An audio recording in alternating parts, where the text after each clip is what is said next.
When you think of an operating theater, you probably picture something like this: a hyper-sterile room, high-tech machines ticking quietly, and absolute privacy. But have you ever stopped to wonder, why on earth do we call it a theater? There are no actors, there are no music and numbers, and hopefully nobody is applauding at the end. Well, if I told you that just a few centuries ago, surgery wasn't a private medical procedure, it was a literal public spectacle. People bought tickets, ate snacks, and brought their friends to watch people get operated on. Today, we are going back in time to uncover the bizarre, dramatic, and slightly terrifying history of why the hospital room stole its name from Broadway. To understand this, we have to travel back to 1500s and 1600s in Europe. Back then, we didn't have X-ray machines or MRI scanners.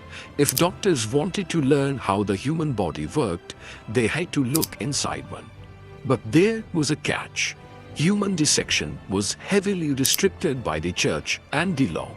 It was incredibly rare. So, when a medical school actually got their hands on a body, usually a criminal who had been executed, it was a massive event.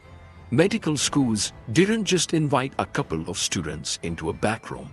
They built massive, tiled amphitheaters, exactly the ones the ancient Greeks used for plays.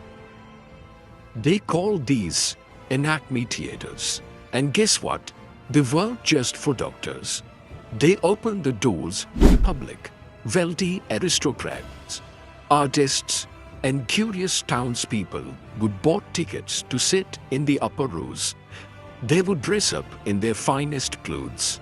And yes, historical records show they actually snapped on wine and food while watching a surgeon dissect a corpse on stage right in the center.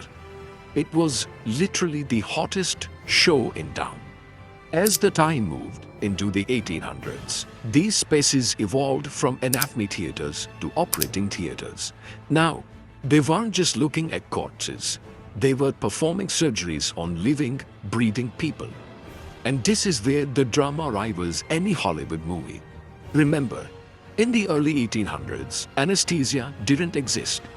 There was no gas to put you to sleep, no numbing cream, nothing.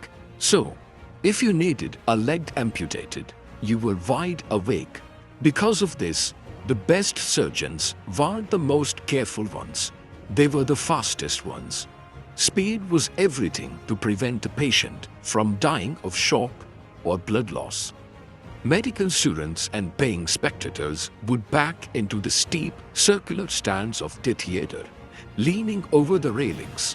The surgeon would step into the center spotlight, look up at the crowd, and say something like, "Time me, gentlemen." One famous surgeon, Robert Liston, was so fast he could amputate a leg in 2.5 minutes. The crowd would literally cheer when he beat his own time. It was a high-stakes, real-life thriller. But there was a massive problem with treating surgery like a Broadway show. Take a second to think about the environment.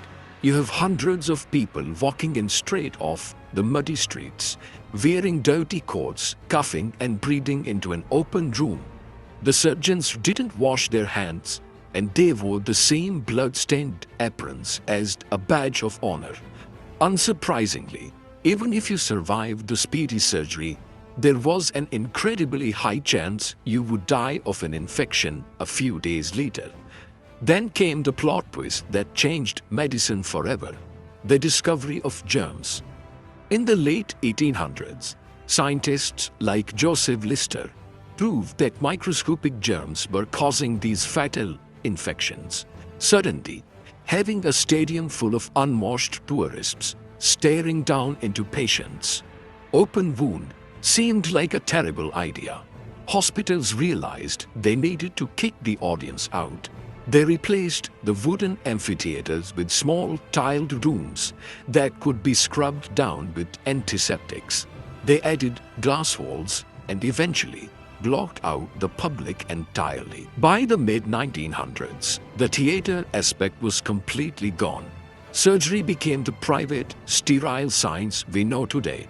But language has a funny way of holding on to the past. Even though the crowds, the tickets, and the applause are long gone, doctors still step into the operating theater every single day. A tiny linguistic reminder of days when medicine was the most dramatic show on earth. If you learned something new today, hit that like button, subscribe for more deep dives into weird history, and let me know in the comments, would you have bought a ticket to a 19th century surgery show?